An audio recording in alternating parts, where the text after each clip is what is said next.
పట్టించారు.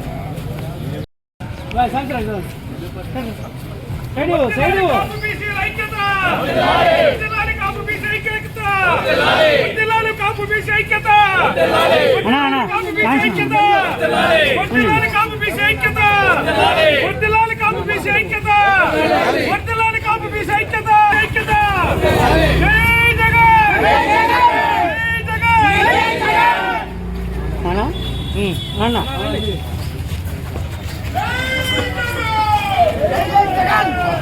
మళ్ళీ వెనక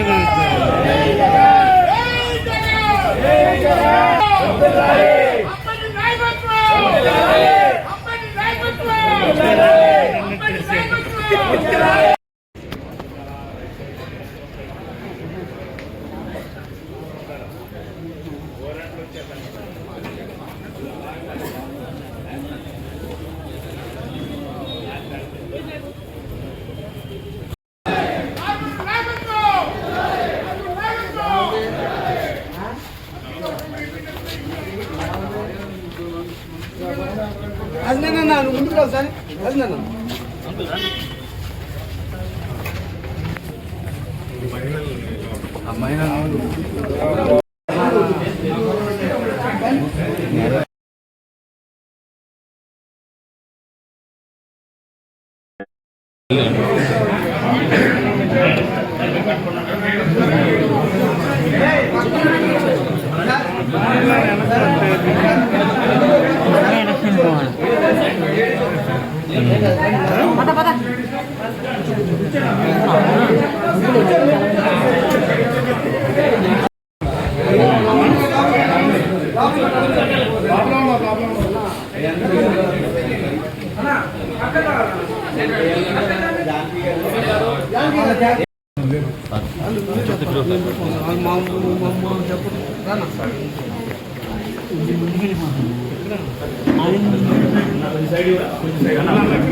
ఈరోజు ఏదైతే అంబాటి రాంబాబు గారి మీద ఇంటి మీద ఆఫీస్ మీద ఆటవికంగా అరాచకంగా దుర్మార్గంగా ఇటువంటి పరిణామాలు నేను గతంలో ఎప్పుడు చూడలేదు. ఆ రకంగా విధ్వంసాన్ని సృష్టించి మరి పెట్రోల్ బాంబులు వేసి ఇల్లుని తగలబెట్టే కార్యక్రమం ఎందువల్ల వచ్చింది? ఒక లడ్డూ వల్ల వచ్చింది. ఆ లడ్డూ గురించి మీరు విష ప్రచారం చేస్తే ఆ లడ్డూలో ఏమీ కలవలేదని ఏదైతే మీరేసిన సిట్ ఉందో, సిబిఐ ఉందో, సుప్రీంకోర్టుకి అది ఇచ్చారో, ఛార్జ్షీట్లో కూడా ఇందులో కలిసిందని చెప్పకుండా అందులో జగన్మోహన్ రెడ్డి గారు కానీ, సుబ్బారెడ్డి గారు కానీ, మరి మన భూమన కరుణాకర్ రెడ్డి గారి పేర్లు లేకుండా కూడా ఇవ్వటం, ఆ లడ్డూ వచ్చిన విషయంలో ఆ లడ్డూ పవిత్రతని మరి ఇంతకుముందు భంగం కల్పించారు. అందులో కొవ్వులు కలిసినాయి, ఆ కలిసినాయి అని చెప్పి మీరు చేసింది అందులో ఏమీ కలవలేదనే దాని మీద వైఎస్ఆర్ పార్టీ పిలుపు మేర వెంకటేశ్వర స్వామి గుళ్ళల్లో ప్రతి ఒక్కళ్ళు కూడా వెళ్ళి అక్కడ ఆ స్వామిని వాళ్ళకు మంచి బుద్ధి ప్రసాదించండి, ఇలాంటి బురదేసే వాళ్ళని క్షమించండి అని చెప్పి కోరటానికి రాష్ట్ర వ్యాప్తంగా వెళ్ళే సందర్భంలో మరి అంబాటి రాంబాబు గారు ఆ ముందే మీరు ఫ్లెక్సీ పెట్టారు, లొడ్డు మాట్లాడుతున్నట్టు, కన్నీరు కారుస్తున్నట్టు. అందులో జగన్మోహన్ రెడ్డి గారు, భూమన కరుణాకర్ రెడ్డి గారు, సుబ్బారెడ్డి గారు ఫోటోలు వేయటం, అది మర్యాదగా అది తీసేయండి, అది మంచి పద్ధతి కాదని చెప్పటం. మీరు పెట్టారు కాబట్టి ఆయన తీసేయచ్చు, లేకపోతే ఆయన కారు ఎక్కిన తర్వాత ఆయన కుర్రవాళ్ళు కూడా ఎవరైనా పీకేమంటే పీకేయచ్చు. ఒక పద్ధతి ప్రకారం చెప్తే ఆ తర్వాత గుడికెళ్ళి అది పీకాలని లేకపోయినా అసలు అప్పటికే అరాచకంగా కర్రలతోటి రాళ్లతోటి ఆయన మీద దాడి చేసే ప్రయత్నం చేస్తే మరి అతను అనవసరంగా అనవరాని మాటలు ఆడితే ఒక మరి ఏఎన్సీ చైర్మన్ ఏదో సొసైటీ చైర్మన్ ఒక ఆవిడ గ్రంథాలయం చైర్మన్ చాలా దారుణంగా మాట్లాడటం జరిగింది. ఒక ఆడ గొంతుకు మాట్లాడవలసిన పలుకులు కాదవి. అలాంటి మాట్లాడినా ఒకటి చేయి నరికేస్తానన్నా మరి లా లా లా లా రకరకాల మాట్లాడినా ఎవరైనా ఉప్పు కారం తినేవాళ్ళు మాట్లాడారు. కానీ నేను విన్న దాన్ని బట్టి ప్రకారం వాళ్ళు ఎవరైతే అన్నారో వాళ్ళని తిడటం జరిగింది. చంద్రబాబు నాయుడు గారు కావాలంటే రమ్మనండి అన్నాడు, కానీ ఆయన ఫిట్నెస్ కాదు. కానీ ఆయన వచ్చి నేను ఒక ఆవేశంలో నన్ను అందరూ రెచ్చగొట్టారు కాబట్టి, నన్ను అందరూ తిట్టారు కాబట్టి నేను వాళ్ళు మాట్లాడేది, ఒకవేళ ఈ రకంగా ఆయన మాట్లాడుంటే నేను విడ్రా అవుతున్నానని చెప్పిన తర్వాత కూడా అసలు పోలీస్ వ్యవస్థ రాష్ట్రంలో ఎక్కడా లేదు. ఒక లా అండ్ ఆర్డర్ అన్నది లేదు.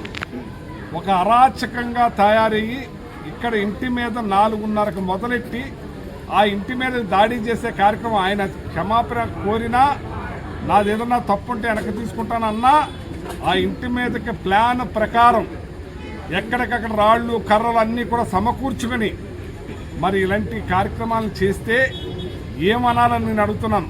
ఇప్పుడు అదే లడ్డూ గురించి ఇవాళ మీరు యూటర్న్ తీసుకుని ఆ లడ్డూ మీద అలా మాట్లాడటం తప్పు, మాట్లాడకూడదు, స్వామిని నీతి కౌరులు మళ్ళీ మాట్లాడుతూ ఉన్నారు మీరే.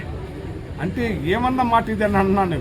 మేము అదే కదా కోరింది, అలాంటి అరాచకం పనులు చేయకుండానే కదా, అలాంటి లడ్డూ మీద అలాంటి ఫ్లెక్స్లు పెట్టొద్దనే కదా మీరు చేసింది మీరే, మీరు ఇలా దాడి చేసింది మీరే.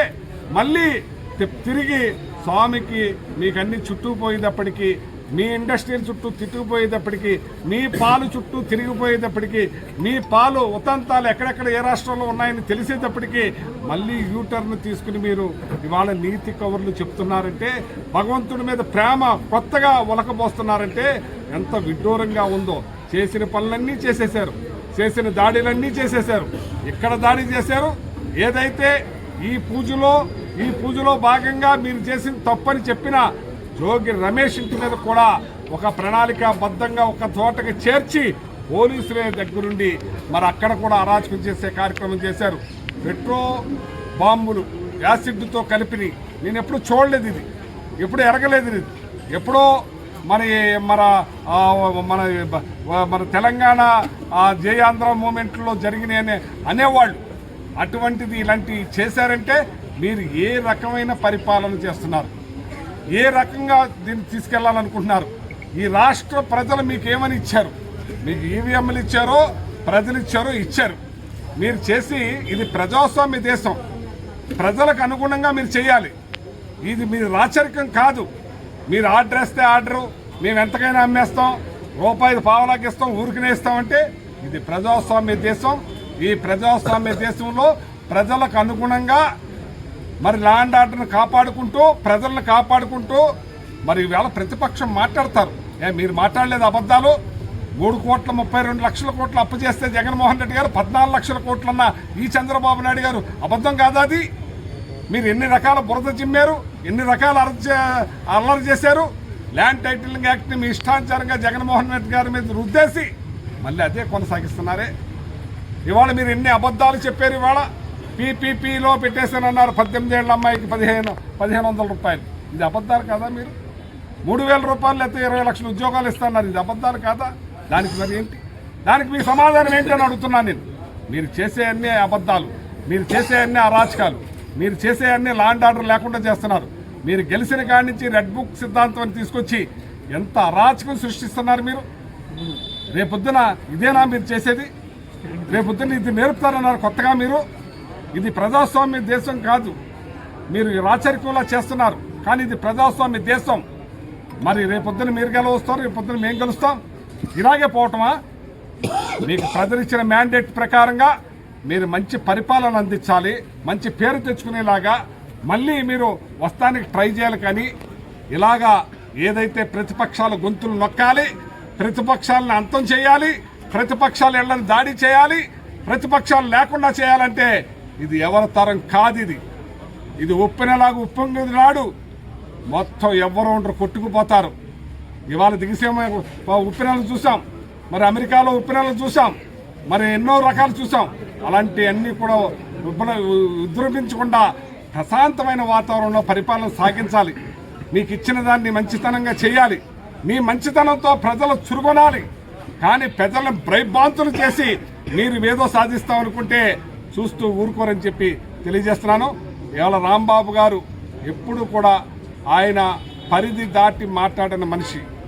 వ్యంగ్యంగా మాట్లాడచ్చు, కానీ తప్పు మాట్లాడటం, కుటుంబ సభ్యులను మాట్లాడటం, ఏ ఆడవాళ్ళ గురించి ఇంకో రకంగా మాట్లాడరు. ఏదైనా మా అసెంబ్లీలో చూసాం, నా వెనకాలే ఆయన బెంచ్లోనే ఉన్నారు ఆయన. కానీ ఆయన ఎప్పుడైనా లేచి మధ్యర్థం చేశారు, కానీ మరి ఇంకో రకమైన బురదేసే కార్యక్రమం చేయలేదు ఆయన. మా అమ్మగారిని తిట్టారన్నాం, కానీ ఆయన ఎప్పుడు కూడా అసెంబ్లీలో మీ చంద్రబాబు నాయుడు గారి భార్య గురించి మాట్లాడలేదు. మాట్లాడిన వాళ్ళు వేరే ఉండొచ్చేమో, కానీ ఆయన మాత్రం సమర్థించి గొడవ లేకుండా చేశారేమో, కానీ ఆయన ఎప్పుడు కూడా పల్లెత్తి మాట్లాడలేదు. ఎందుకంటే ఎదురు నేను ఉన్నాను కాబట్టి. అలాంటిది మీరే ఆపాదించుకుంటారు, మీరే మాట్లాడుకుంటారు, మీరే చేసేసుకుంటారు. ఇవాళ ఎన్ని రకాల మాట్లాడుతున్నారు మీరు, ఎన్ని రకాల మీ ఛానల్స్ మాట్లాడుతున్నాయి. కానీ ఇంతకుముందు మీ ఏబిఎన్, మీ టీవీ5, మీ ఈటీవీ, మీ ఛానల్ పేపర్లు ఇవి చేపిస్తే అదే మాట నిజం, అదే సుఖం. కానీ ఇవాళ సోషల్ మీడియా ఉంది. ఇవాళ సోషల్ మీడియాలో మీరు అప్పుడేం మాట్లాడారు, ఇప్పుడేం మాట్లాడారు. చంద్రబాబు నాయుడు గారు అప్పుడేమో కొవ్వు కలిసింది, ఎద్దు కొవ్వు కలిసింది, అపచారం జరిగిపోయింది, ఎన్ని జరిగిపోయింది, అన్యాయం జరిగిపోయింది అన్నారే. ఇప్పుడు మళ్ళీ ఆయన యూటర్న్ తీసుకుని ఇది అపచారం, దేవుడి మీద ఇలాంటివి మాట్లాడకూడదు, మనం దేవుడు అంటే నాకు భక్తి, నా కులదైవం వెంకటేశ్వర స్వామి అన్నాం. ఆ రెండూ పెడుతున్నారు ఇక్కడ. అంచేత మీరు ఇవాళ వాస్తవాల్లో భూమి మీద ఉండి చక్కని మాటలు మాట్లాడాలి. కానీ మీరు ఇష్టానుసారంగా మాడితే, అప్పుడు మాట్లాడితే ఇప్పుడు మాట్లాడితే పక్కన పెడితే ప్రజల్లో మీరు చులకనైపోతున్నారని చెప్పి తెలియజేస్తూ, ఇలాంటి అరాచకాలు మాని ప్రజా పరిపాలన నడిపించే విధంగా నడవాలని చెప్పి తెలియజేస్తున్నాను. రైతుల గురించి ఆలోచించండి, విద్యార్థుల గురించి ఆలోచించండి, నాడు నేడు స్కూల్స్ గురించి ఆలోచించండి. మీరు ఏదైతే వైద్యం ఆరోగ్యశ్రీ గురించి ఆలోచించండి. పేదలకు ఏ రకంగా ఇల్లు కట్టిస్తామని ఆలోచించండి. మీరు ఏదైతే 3 సెంట్లు ఇస్తారన్నారో 1 ఎకరం కూడా కొనలేదు. ఇప్పటికి దగ్గర 2 సంవత్సరాలు అయిపోతుంది. ఆ పరిపాలన మళ్లించటానికి డైవర్షన్ పాలిటిక్స్ చేయకండి. ప్రజలు గుర్తుని ఉన్నారు, మీరు చెప్పిన మాటలు గుర్తుపెట్టుకున్నారు, మీరు ఏమేమి వాగ్దానాలు చేశారో అన్నీ కూడా ప్రజల గుండెల్లో ఉన్నాయి. అంచేత ఈ రకంగా అరాచకాలు సృష్టించాలంటే ఇది ఆంధ్రప్రదేశ్కి తగిన ఇది కాదు. ఇది ఇలాంటిది ఇంకోసారి జరగకుండా మీ మంచి పరిపాలన చేయాలని, ఇలాంటి దుర్మార్గమైన కేసులు పెట్టకుండా మీరు ఇవాళ చేసేది ఎన్ని రకాలు, మీ ఎమ్మెల్యేలు చేసేది ఎన్ని రకాలు మీరే అంటున్నారు. 92 మంది ఎమ్మెల్యేలు అరాచకం, దోపిడీ, దొంగతనాలు చేస్తున్నారట్టుగా మాట్లాడుతున్నారు. మీరే వాళ్ళకి ఇస్తున్నారు, మీరే బ్లాక్ లిస్ట్లో పెడుతున్నారు. మేము చెప్పే కాదు. కానీ అలాంటి వాళ్ళని రేపొద్దున ఏం చేయాలి, రేపొద్దున ఏం చేస్తారు? జగన్మోహన్ రెడ్డి గారి టైంలో ఏ ఎమ్మెల్యే కూడా ఎక్కడా కూడా దోపిడీ జరగనివ్వలేదు. ఆయన ప్రతి ఒక్కటి కూడా ప్రజలకు అందించే విధంగా చేశారు. మీరు బురద వేయాలని చూస్తున్నారు, బురద వేస్తున్నారు మీరు. కానీ ఇవాళ బురద వేయకుండా మీ నాయకులు, మీ ఎమ్మెల్యేలు ఎంత ఇదిగా దొరుకుతారో, రేపు మీ పరిపాలనలో ఎంత ఇదిగా దొరుకుతారో అది గమనించి ఇవాళ మంచి పరిపాలన అందించడానికి ఎప్పుడైనా సరే ట్రై చేయండి. ప్రజలు హర్షిస్తారని చెప్పి తెలియజేస్తా ఉన్నాను. పాల్పడుతున్నారు, బిల్కేట్స్ అనే ఆరోపణలు వస్తున్నాయి. ఏదమ్మా బిల్కేట్స్ మీద అనేక కార్యకలాపాలు పాల్పడుతున్నారని ఆరోపణలు వస్తున్నాయి. ఈ నేపథ్యంలో రాష్ట్ర ప్రభుత్వానికి రెడ్ కార్పెట్ వేసి స్వాగతం పలుకుతుంది. బిల్ గేట్స్ అన్న అతను ఎప్పుడో అయిపోయాడు. ఆయన ఎన్నో రకాల కులాసాల అలాసాల్లో తేల్తా ఉన్న వ్యక్తిని తీసుకొచ్చి షో పట్టప్ చేయటానికి చూస్తున్నారు. ఇవన్నీ కూడా ప్రతి ఒక్కరికి తెలుసు. ఇవాళ అమెరికా, రష్యా, జపాన్ అందరూ కూడా తిరుగుతున్న వాళ్ళే ఆంధ్రప్రదేశ్లో. అంచేత అట్లని ఏమీ పట్టించుకోరు. అతను డైవర్షన్ పాలిటిక్స్ చేయడానికి చూస్తే ఇదెవరు, ఇవాళ ఏ రకంగా నడుస్తున్నాయో, ఏ రకంగా ఇదవుతున్నాయో అన్నీ కూడా వాస్తవాలు ఇమీడియట్లీ ప్రజల ముందుకు వస్తున్నాయి. 70 ఏళ్ల రాంబాబు గారిని సెల్లో పెట్టి అర్ధరాత్రి శారీరకంగా హింసించడాన్ని ఎలా చూస్తారు? అదే నేను అంతే బాధతోటి ఉప్పొంగి నా నియోజకవర్గం నుంచి కాపు సోదరులు అందరూ కూడా ఆయన ఈ రకంగా హింసిస్తారా, ఆ రకంగా బాధ పెడతారా, ఆ కాళ్ళు ఎడదీసి ఆయన్ని ఇబ్బంది పెడతారా ఆ వయసులో, అటువంటి కార్యక్రమాన్ని ఏం చేశాడని, ఏం తప్పు చేశాడని ఇవాళ ఇల్లు తగలబెట్టారు, బాంబులు వేశారు, కిరోసిన్ బాంబులు వేశారు, పెట్రోల్ బాంబులు వేశారు, ఇల్లును పగలగొట్టి ఇంటి మీదకి దాడి చేసిన వాళ్ళకి స్టేషన్ బెయిల్ ఇవ్వటం ఏంటి? ఈవికి దెబ్బలు తిన్న వ్యక్తి, ఎన్ని నష్టపోయిన వ్యక్తిని జైల్లో రిమాండ్కి వేయటం ఏంటని చెప్పి ఇవాళ రాష్ట్రంలో ఉన్న కాపు జాతే కాదు యావత్ జాతులు కూడా దీనికి తప్పని ముక్త కంఠంతో ఖండిస్తున్నారు. దీనివల్ల బీసీలు కాపుల ఐక్యత మరింత పెరిగే అవకాశం. బీసీలు అంటే అన్ని క్యాస్టులు ఒకటవుతాయండి. దురాచకం చేస్తే, నేను దురాచక పాలన చేస్తే అన్ని క్యాస్టులు ఒకటై నన్ను చీ అంటారు. ఇవాళ దురాచక పాలన తటస్థులు ఉన్నారు, వాళ్ళందరూ కూడా బయటపడుతున్నారు. ఇప్పుడు ఇలాంటి పాలన ఎప్పుడు చూడలేదు, ఇలాంటి దుర్మార్గం ఎప్పుడు చూడలేదు. అంబటి రాంబాబు గారి కోసం ఇంతమంది ఎందుకు వచ్చారండి? ఇంతమంది సంఘీభావం చెప్తానికి ప్రతి నియోజకవర్గం రాష్ట్రం మీద నుంచి వస్తా ఉన్నారంటే, ఎక్కడికక్కడ ఆయన కోసం కొవ్వొత్తుల ర్యాలీలు చేశారంటే ఆయన ఎవరిని కూడా ఇబ్బంది పెట్టిన వ్యక్తి కాదు. ఆయన ఎవరి మీద కూడా దాడి చేసిన వ్యక్తి కాదు. నాకన్నా మీకే ఎక్కువ తెలుసు. కానీ ఆయన సరదాగా మాట్లాడతాడు. అది కొంతమంది నచ్చకపోవచ్చు. కానీ ఇలాంటి ఇబ్బందులు పెడతాం మాత్రం దుర్మార్గం అని రాష్ట్ర వ్యాప్తంగా అన్ని వర్గాల వారు కూడా ఖండిస్తున్నారు. ఓకే, కాలంలో మా కోసం ఎక్కడెక్కడి నుంచో అందరూ మాకు ధైర్యం ఇవ్వడానికి కదిలొచ్చారు. మా అన్నలు, తమ్ముళ్ళు, అక్కలు, చెల్లెళ్ళు అందరికీ మనస్ఫూర్తిగా కృతజ్ఞతలు చెప్తున్నాను. ఎప్పటికీ మిమ్మల్ని అందరినీ గుర్తుపెట్టుకుంటుంది మా కుటుంబం అని కూడా నేను చెప్తున్నానండి. బెయిల్ ఏమైందండి? బెయిల్ ఏమైంది? బెయిల్ జరుగుతూ ఉంది తెలుసు. కొంచెం ఎలా చేశారనేది ఉద్యోగులకు తెలియజేయండి. చెప్పారు 3 సార్లు చెప్పారు.